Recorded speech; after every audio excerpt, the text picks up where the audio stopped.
ഈശോ മിശിഹായ്ക്ക് സ്തുതിയായിരിക്കട്ടെ. ഞാൻ മാണിപ്പറമ്പിലച്ചൻ. യേശു മരിച്ച സമയത്ത് പല വിശുദ്ധരും ഉയർപ്പിക്കപ്പെട്ടു. എന്താണ് ഈ തിരുവചനത്തിൻ്റെ അർത്ഥം? എൻ്റെ ഒരു സുഹൃത്ത് വൈദികന് അദ്ദേഹത്തിൻ്റെ സുഹൃത്ത് അയച്ചു കൊടുത്തൊരു ചോദ്യമാണ്. ആ ചോദ്യം ഒരു 4 മിനിറ്റോളം ഉണ്ട്. അതുകൊണ്ട് ഞാനത് നിങ്ങളെ കേൾപ്പിക്കുന്നില്ല.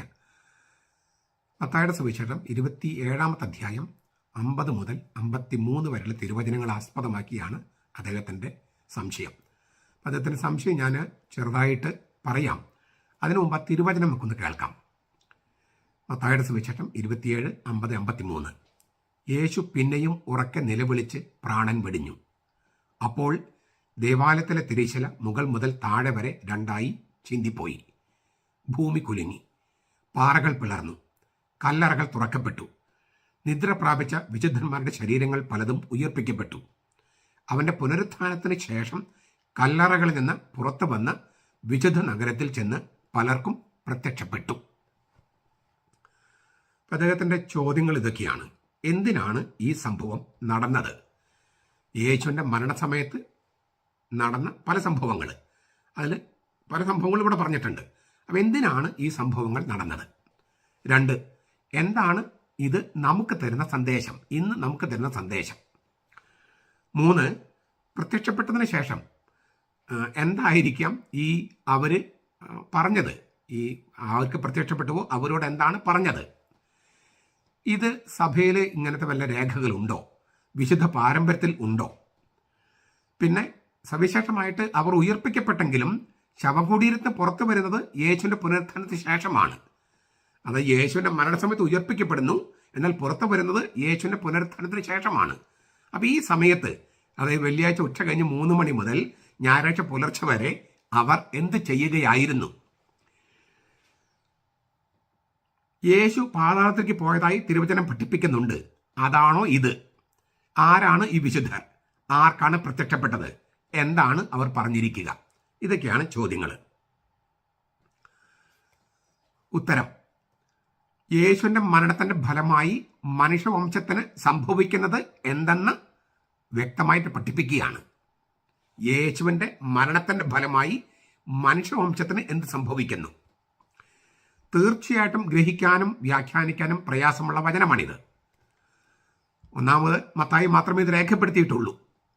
അതേസമയം ദൃക്സാക്ഷികളുടെ മൊഴികളുടെ അടിസ്ഥാനത്തിലാണ് അത് രേഖപ്പെടുത്തിയിരിക്കുന്നത്. 27-53 അത് സൂചിപ്പിക്കുന്നുണ്ട്. ഒരു പക്ഷേ ആ ദൃക്സാക്ഷികളിൽ ഒരാൾ മത്തായി ആയിരിക്കാൻ സാധ്യതയുണ്ട്. അപ്പോൾ ആർക്കാണ് പ്രത്യക്ഷപ്പെട്ടത് എന്നതിന് ഒരു ഉത്തരമാണിത്. മത്തായി അടക്കമുള്ള ആളുകൾക്കാണ് ഈ വിശുദ്ധർ പ്രത്യക്ഷപ്പെട്ടിരിക്കാൻ സാധ്യത. കാരണം അങ്ങനെ ഒരു സൂചന അതിനകത്തുണ്ട്. ആരാണ് ഉയർപ്പിക്കപ്പെട്ടത്? എത്ര നാളത്തേക്ക് അവർ പ്രത്യക്ഷപ്പെട്ടു? ഏതുതരം ശരീരത്തോടെ? ഇക്കാര്യങ്ങളൊന്നും അവിടെ കൃത്യമായിട്ട് രേഖപ്പെടുത്തിയിട്ടില്ല. ഈ ചില വേദശാസ്ത്രികൾ പറയുന്ന ഒരു വ്യാഖ്യാനം നമുക്ക് സ്വീകാര്യമല്ലാത്തൊരു വ്യാഖ്യാനം ഉണ്ട്. അതായത് യേശുവിൻ്റെ വിടവാങ്ങൽ സമയത്ത് ഭൂമികുലുക്കമുണ്ടായി. അപ്പോൾ കബറിടങ്ങളുടെ അടപ്പുകൾ തെന്നി നീങ്ങിയതിനെ ഇങ്ങനെ ഐതിഹ്യവൽക്കരിച്ച് പറഞ്ഞൊരു കഥയാണിത് എന്ന് ആണ് അവർ വ്യാഖ്യാനിക്കുന്നത്. ആ വ്യാഖ്യാനം ശരിയല്ല. കാരണം ഇതിൻ്റെ ചരിത്ര വസ്തുത നിഷേധിക്കേണ്ട ഒരു കാര്യമില്ല. മത്തായി അത് രേഖപ്പെടുത്തിയിട്ടുണ്ട്. സംഭവിക്കാത്തൊരു കാര്യം മത്തായി രേഖപ്പെടുത്തേണ്ട കാര്യമില്ല. മാത്രമല്ല, ദൃക്സാക്ഷികളുണ്ടെന്ന് തന്നെ മത്തായി തന്നെ പറഞ്ഞിരിക്കുന്നു. പലർക്കും പ്രത്യക്ഷപ്പെട്ടു. അപ്പം അതിനാൽ ഇതിൻ്റെ ചരിത്രത്തിൽ ഇത് സംഭവിച്ചിരിക്കാൻ സാധ്യതയില്ല, ഇതൊരു കഥയാണ് എന്നെല്ലാം പറഞ്ഞ് തള്ളിക്കളയാൻ പാടില്ല. അങ്ങനെ ചിലർ ചെയ്യുന്നുണ്ട്. അതുകൊണ്ടാണ് ഞാനത് സൂചിപ്പിച്ചത്. ഇനി വളരെ പ്രധാനപ്പെട്ട ഒരു കാര്യം ഓർക്കേണ്ടത്, മരിച്ചവരുടെ ഇടയിൽ നിന്ന് ആദിജാതനായി ഉയർത്തെഴുന്നേറ്റത് യേശുവാണ്. മരിച്ചവരുടെ ഇടയിൽ നിന്ന് ആദിജാതനായി ഉയർന്നേറ്റത് യേശുവാണ്. കൊളോസ്യ ലേഖനം 1:18. അതിനാൽ ഇവിടെ പറഞ്ഞിരിക്കുന്ന വചനം നാം മനസ്സിരുത്തി തന്നെ വായിക്കണം. നിദ്ര പ്രാപിച്ച വിശുദ്ധന്മാരുടെ ശരീരങ്ങൾ പലതും ഉയർപ്പിക്കപ്പെട്ടു. അവന്റെ പുനരുത്ഥാനത്തിന് ശേഷം കല്ലറകളിൽ നിന്ന് പുറത്തു വന്ന് വിശുദ്ധ നഗരത്തിൽ ചെന്ന് പലർക്കും പ്രത്യക്ഷപ്പെട്ടു. നോക്കൂ, യേശുവിന്റെ പുനരുത്ഥാനത്തിന് ശേഷമാണ് ഉയർപ്പിക്കപ്പെട്ടവർ പുറത്തു വന്ന് പലർക്കും പ്രത്യക്ഷപ്പെടുന്നത്. അപ്പൊ എന്താണ് ഈ യേശുവിന്റെ മരണസമയത്ത് അവർ ഉയർപ്പിക്കപ്പെട്ടു എന്ന് പറയുന്നത്?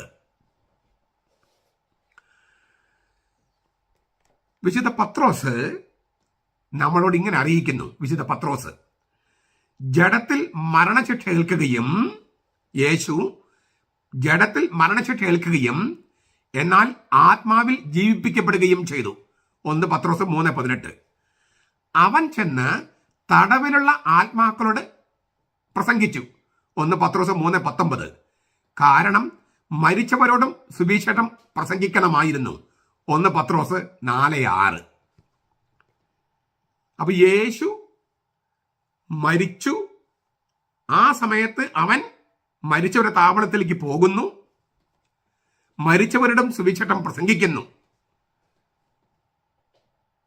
ജഡത്തിൽ മരണശിക്ഷ ഏൽക്കുകയും ആത്മാവിൽ ജീവിപ്പിക്കപ്പെടുകയും ചെയ്ത യേശു തടവിലുള്ള ആത്മാക്കളുടെ അടുത്ത് ചെന്ന് മരിച്ചവരോട് സുവിശേഷം പ്രസംഗിച്ചു. പഴയ നിയമത്തിലെ പൂർവ്വപിതാക്കന്മാരും പ്രവാചകന്മാരുമാണ് ഇങ്ങനെ ഉയർപ്പിക്കപ്പെട്ടതെന്നാണ് നാം മനസ്സിലാക്കുന്നത്. നിക്കോദെമസിന്റെ സുവിശേഷം എന്ന് പറഞ്ഞൊരു അപ്രാമാണിക ഗ്രന്ഥമുണ്ട്. പീലാത്തോസിന്റെ നടപടികൾ എന്നും ആക്ട്സ് ഓഫ് പൈലറ്റ് എന്നും അതിന് വിളിക്കും. അപ്രാമാണികമാണ്. എങ്കിലും ആ പ്രാമാണിക ഗ്രന്ഥങ്ങളിലെല്ലാം ചെറിയ അവിടെ ഇവിടെയൊക്കെ ചില സത്യങ്ങളുടെ രശ്മികളുണ്ട്. അതിലും ഇങ്ങനൊരു സൂചനയുണ്ട്. അതായത് പഴയ നിയമത്തിലെ പൂർവ്വപിതാക്കന്മാര്, പ്രവാചകന്മാര്, അവര് രക്ഷകന് വേണ്ടി കാത്തിരിക്കുകയായിരുന്നു. അവരുടെ അടുത്തേക്കാണ് യേശു ഉത്ഥാനം ചെയ്ത് ഈ മരിക്കുന്ന സമയത്ത് ചെല്ലുന്നതും മരിച്ചവരോട് സുവിശേഷം പ്രസംഗിക്കുന്നതും.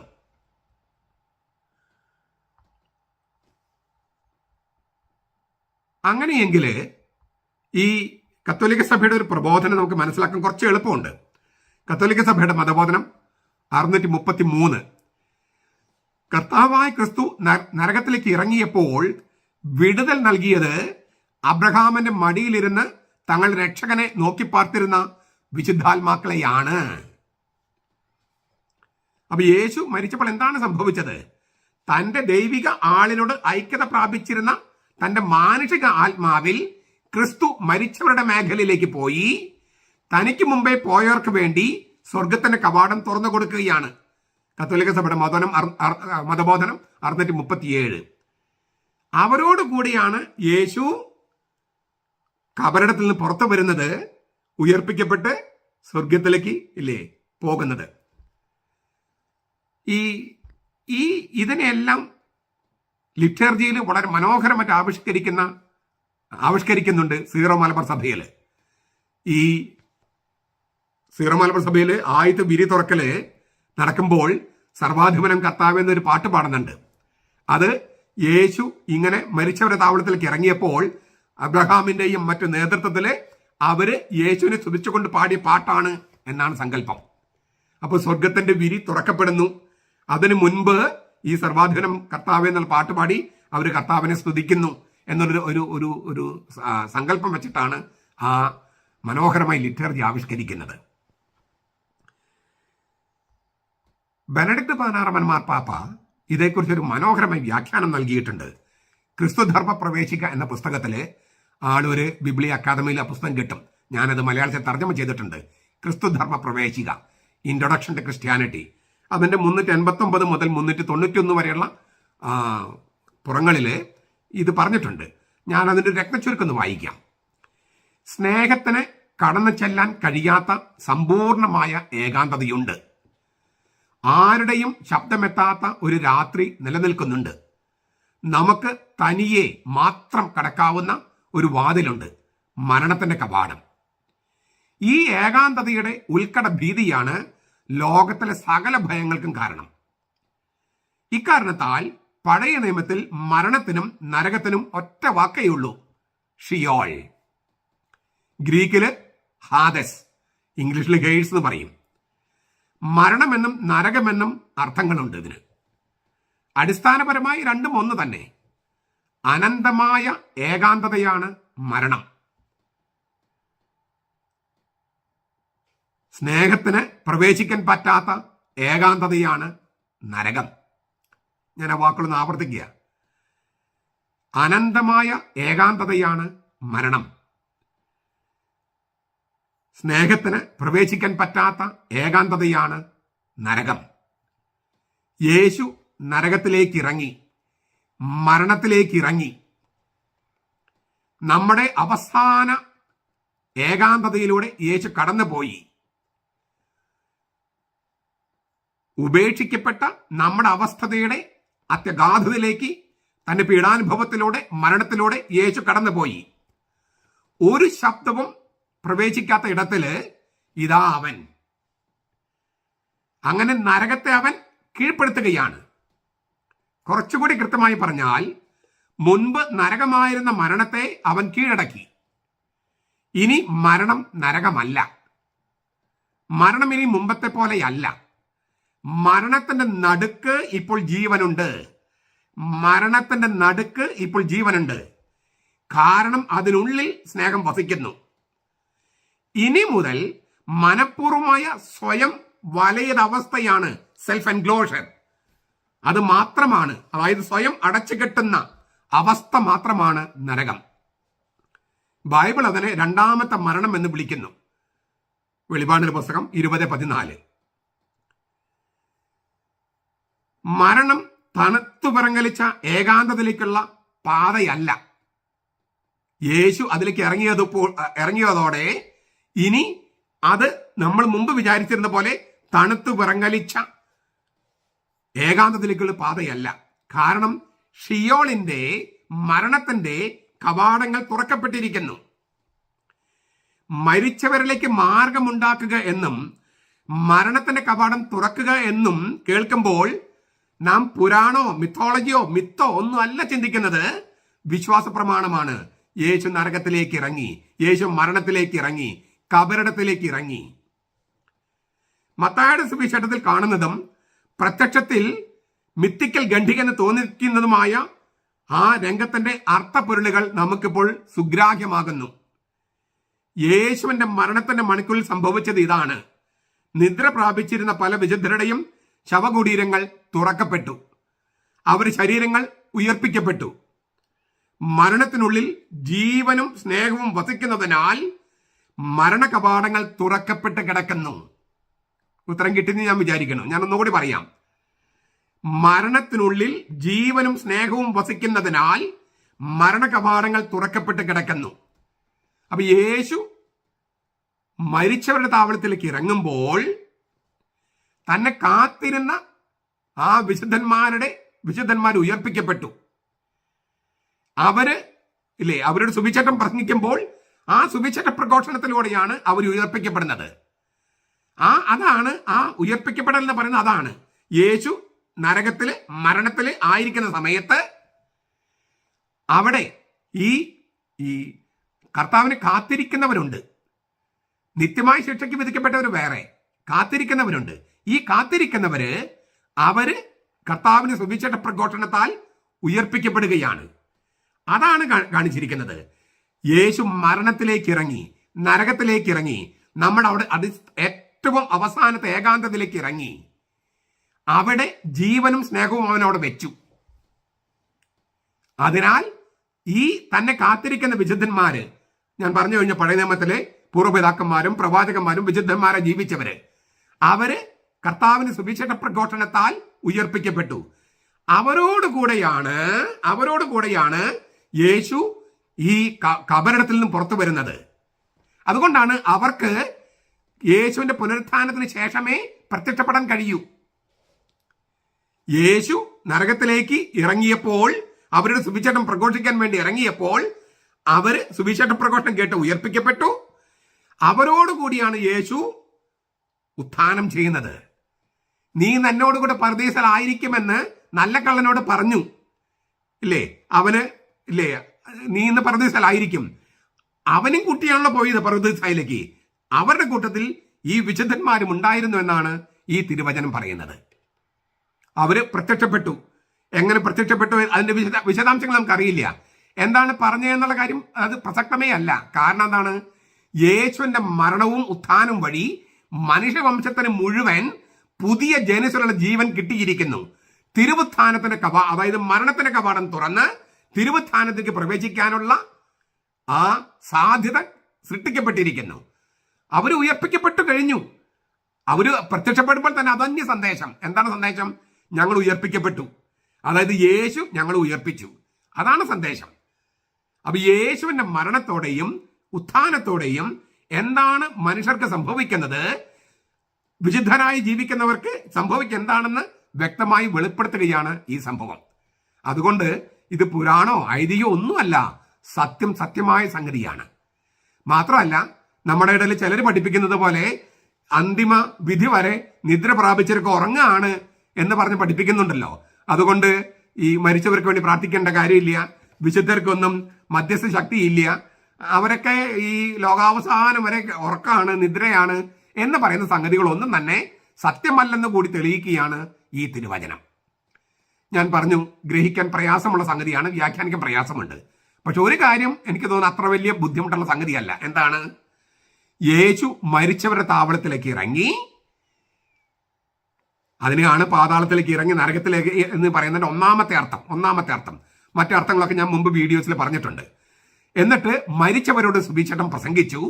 അപ്പോൾ തന്നെ കാത്തിരിക്കുന്നവരായ വിശുദ്ധന്മാര്, പൂർവ്വപിതാക്കന്മാരും പ്രവാചകന്മാരും വിശുദ്ധന്മാരും ഉയർപ്പിക്കപ്പെട്ടു. യേശു കബറിനകത്ത് പുറത്തു വരുമ്പോൾ അവരും പുറത്തു വന്നു. അങ്ങനെ അവര് ചിലർക്കെല്ലാം പ്രത്യക്ഷപ്പെട്ടു. അതിലൊരാൾ ആയിരിക്കണം മത്തായി. കാരണം അത്ര കൃത്യമായിട്ടാണ് മത്തായി അത് എഴുതിയിരിക്കുന്നത്. ദൃക്സാക്ഷി വിവരണമാണ്. യേശുവിന്റെ മരണവും ഉത്ഥാനവും മനുഷ്യർക്ക് കൊണ്ടുവരുന്ന വലിയ യാഥാർത്ഥ്യം, സത്യം വളരെ വ്യക്തമായിട്ട് ആവിഷ്കരിക്കുകയും സംഭവിച്ച കാര്യം അങ്ങനെ തന്നെ എഴുതി വെച്ചിരിക്കുകയുമാണ് ഇതില്. അങ്ങനെ നമ്മുടെ ഏറ്റവും അടിസ്ഥാനപരമായ ഏകാന്തത്തിലേക്ക് കർത്താവ് പോയി. ഞാൻ പല പ്രാവശ്യം പറഞ്ഞ കാര്യം ഒന്നുകൂടി ആവർത്തിക്കുക. നമ്മൾ പാപം ചെയ്യുമ്പോൾ നമ്മൾ മരിക്കുകയാണ്, നമ്മൾ നരകത്തിലേക്ക് പതിക്കുകയാണ്. അവൻ നല്ല ഇടയനാണ്, ഈ നഷ്ടപ്പെട്ട ആടുകളെ, ആത്മാക്കളെ കണ്ടെത്തുന്ന നല്ല ഇടയൻ. നമ്മൾ പാപം ചെയ്യുമ്പോൾ മരിക്കുകയാണ്, നരകത്തിലേക്ക് വീഴുകയാണ്. അപ്പൊ നമ്മളിപ്പോ എവിടെ കിടക്കുന്നത്? നരകത്തിലാണ്. അവൻ അവിടേക്ക് ഇറങ്ങുന്നു, എന്നിട്ട് നമ്മെ അവന്റെ തോളിൽ എടുത്തു വെക്കുന്നു, എന്നിട്ട് ഉയർത്തിക്കൊണ്ടുവരുന്നു. ഇതാണ് ഇപ്പൊ മാമോദീസയിലും കൂദാശകളിൽ നടക്കുന്നത്. അത് ആത്യന്തികമായിട്ട് നമ്മൾ മരിച്ചതിന് ശേഷം സംഭവിക്കാനുള്ള സംഗതി തന്നെയാണ്. അതിനാൽ ഈ സംഭവം യേശുവിന്റെ മരണസമയത്ത് നടന്നെന്ന് പറയുന്ന സംഗതി യഥാർത്ഥത്തിൽ സംഭവിച്ചതാണ്. അതിന്റെ അർത്ഥമാണ് നമ്മൾ ഈ പറഞ്ഞത്. വളരെ മനോഹരമായിട്ട് ബെനഡിക്ട് മാർപ്പാപ്പ അതിന് ഉത്തരം കൊടുത്തിട്ടുണ്ട്. അപ്പൊ അദ്ദേഹം ചോദിച്ച ചോദ്യങ്ങൾക്ക് മിക്കവരും എല്ലാത്തിനും തന്നെ ഉത്തരം ഞാൻ നൽകിയെന്നാണ് വിചാരിക്കുന്നത്. ഞാൻ പറഞ്ഞ കാര്യങ്ങൾ 2, 3, 4 പ്രാവശ്യം ഒന്ന് കേൾക്കുക. അപ്പൊ നിങ്ങൾക്ക് അതിന്റെ ഉത്തരം കുറെ കൂടി വ്യക്തമാകും എന്ന് ഞാൻ വിചാരിക്കുന്നു. പിന്നെ ബെനഡിക്ട് മാർപ്പാപ്പയുടെ പുസ്തകം വായിക്കാം, ക്രിസ്തു ധർമ്മ പ്രവേശിക്കുന്ന പുസ്തകം വായിക്കാം. ഇച്ചിരി കട്ടിയായ പുസ്തകമാണ്, എങ്കിലും പല പ്രാവശ്യം വായിച്ച് അതിന്റെ ആന്തരാർത്ഥങ്ങളിലേക്ക് പ്രവേശിക്കുക. അങ്ങനെ ഒരു കാര്യം വളരെ സന്തോഷത്തോടെ നമുക്ക് അങ്ങനെ പറയാം, യേശുവിന്റെ മരണത്തോടെയും ഉത്ഥാനത്തോടെയും ലോകം മാറിയിരിക്കുന്നു. നമുക്ക് തോന്നും പണ്ട് ഇപ്പോഴൊക്കെ ഒരുപോലെയാണെന്ന്. അല്ല, ഒരുപോലെ അല്ല, മാറ്റം വന്നു കഴിഞ്ഞു. നമുക്കത് ഇപ്പം വളരെ വലിയ മാറ്റങ്ങൾ എന്ന് പറയുന്നത് ചെറിയ മാറ്റങ്ങളിലാണ് കാണുക.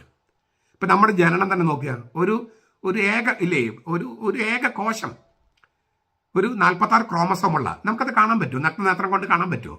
ഇപ്പം ഞാൻ പറഞ്ഞ ഈ ഞാനുണ്ടായത് ഒരു കോശത്തിൽ നിന്ന് നമുക്കത് കാണാൻ പറ്റില്ല. അത്രയും ചെറിയൊരു സംഗതിയായിരുന്നു. അതെങ്ങനെയൊക്കെ സംഭവിച്ചു നമുക്കറിയാൻ പറ്റും. അമ്മയുടെ ഗർഭപാത്രത്തിൽ എങ്ങനെയൊക്കെയാണ് രൂപപ്പെട്ടത് നമുക്ക് പറയാൻ പറ്റുമോ? അതൊന്നും പറയാൻ പറ്റില്ല. അതൊക്കെ മഹാരഹസ്യമാണ്. ഇത് നമ്മളായിരിക്കുന്ന ഓരോ വ്യക്തിയും മഹാരഹസ്യമാണ്. അപ്പൊ അങ്ങനെയുള്ള രഹസ്യങ്ങളൊക്കെ അംഗീകരിച്ചു കഴിഞ്ഞാൽ നമുക്കിതും മനസ്സിലാക്കാം. അതായത് മാറ്റം വന്നു കഴിഞ്ഞു. പക്ഷെ നമുക്കത് മനസ്സിലാക്കാൻ അത് മനസ്സിലാക്കുന്നത് നമ്മൾ മരിച്ച് സ്വർഗത്തിൽ ചെല്ലുന്നതാണ് അതിന്റെ ശരിയായ ദൃശ്യം, ശരിയായ ദർശനം നമുക്കുണ്ടാകുക. അതുവരെ നമുക്ക് ഈ വിശ്വാസത്തിന്റെ കണ്ണിലൂടെ, തിരുവചനങ്ങളുടെ കണ്ണിലൂടെ മാത്രമേ നമുക്കത് മനസ്സിലാക്കാൻ പറ്റൂ. അങ്ങനെ വേണ്ടു, അത് സംഭവിച്ചിരിക്കുന്നു.